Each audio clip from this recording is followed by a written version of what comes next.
SIR মামলা শুনানি আজ সুপ্রিম কোর্টে এবং সেই শুনানিতে নজর থাকবে, তার কারণ বাংলায় এসআইআর এর বিরোধিতা লাগাতার। রাজ্যের শাসক দল তৃণমূল কংগ্রেসের লাগাতার তার বিরোধিতা।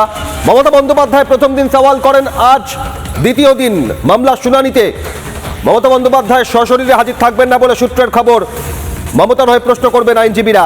সশরীরে না থাকলেও ভার্চুয়ালি থাকতে পারেন মমতা বন্দ্যোপাধ্যায়। আজ সুপ্রিম কোর্টে ফের এসআইআর মামলা শুনানি।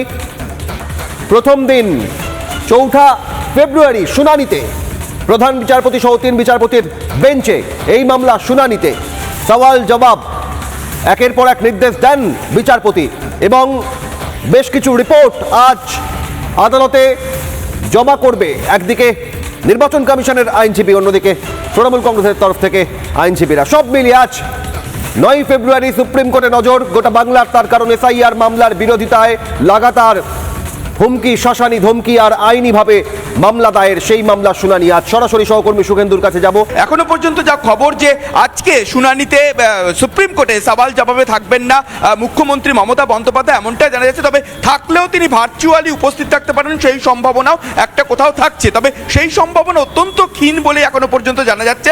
অর্থাৎ 4 তারিখ সুপ্রিম কোর্টে যেভাবে সওয়াল করেছিলেন মুখ্যমন্ত্রী মমতা বন্দ্যোপাধ্যায়, আজকে মমতা বন্দ্যোপাধ্যায় সেই সওয়াল করার সম্ভাবনা সুপ্রিম কোর্টে অনেকটাই কম। পাশাপাশি যে বিষয়গুলো নিয়ে তিনি সেদিনকে প্রস্তাব দিয়েছিলেন, যে মাইক্রো অবজারভারদের নিয়ম, যে ভিন রাজ্য থেকে এসে মাইক্রো অবজারভার এই রাজ্যের বৈধ ভোটারদের নাম বাদ দিয়ে দিচ্ছে, এইটা বলেছিলেন। কারণ সুপ্রিম কোর্ট বলেছিল যে রাজ্য সরকার কমিশনের কাজে সাহায্য করার জন্য প্রয়োজনীয় কর্মী দিচ্ছে না।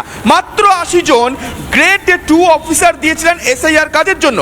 এরপর আমরা দেখি যে সুপ্রিম কোর্টের গুতোকে রাজ্য সরকারও কিন্তু ধীরে ধীরে সোজা পথে আসতে শুরু করেছে। কিরকম না, গতকালই রাজ্যের মুখ্য নির্বাচনী আধিকারিকের দপ্তর, সিইও দপ্তরে নবান্ন থেকে চিঠি পৌঁছেছে যে 8505 জন গ্রুপ বি অফিসার নির্বাচন কমিশনের যে কাজ রয়েছে সেই কাজে সহায়তা করবে, এমন কথা কিন্তু জানানো হয়েছে। অর্থাৎ এই বিষয়টা, অর্থাৎ মাইক্রো অবজারভারদের বিষয়টা, যেটা নিয়ে কিন্তু আজকে সুপ্রিম কোর্টে আবার জোরালো সওয়াল হতে পারে।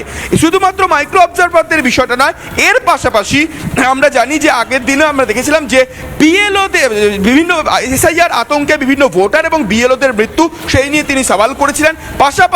পাশাপাশি আধার কার্ডকে মান্যতা দিতে হবে। একই সঙ্গে বিবাহের পর মহিলাদের পদবীর পরিবর্তনের ফলে যে সমস্ত হয়রানি হচ্ছে সেই সমস্ত বিষয় নিয়েও তিনি সওয়াল করেছিলেন। এই সমস্ত বিষয়গুলো নিয়ে আদালত দুপক্ষকে হলফনামা জমা দিতে বলে। নির্বাচন কমিশন ইতিমধ্যেই শীর্ষ আদালতে তাদের যে হলফনামার পার্টটা, সেই হলফনামা ইতিমধ্যেই জমা দিয়েছে বলে জানা যাচ্ছে।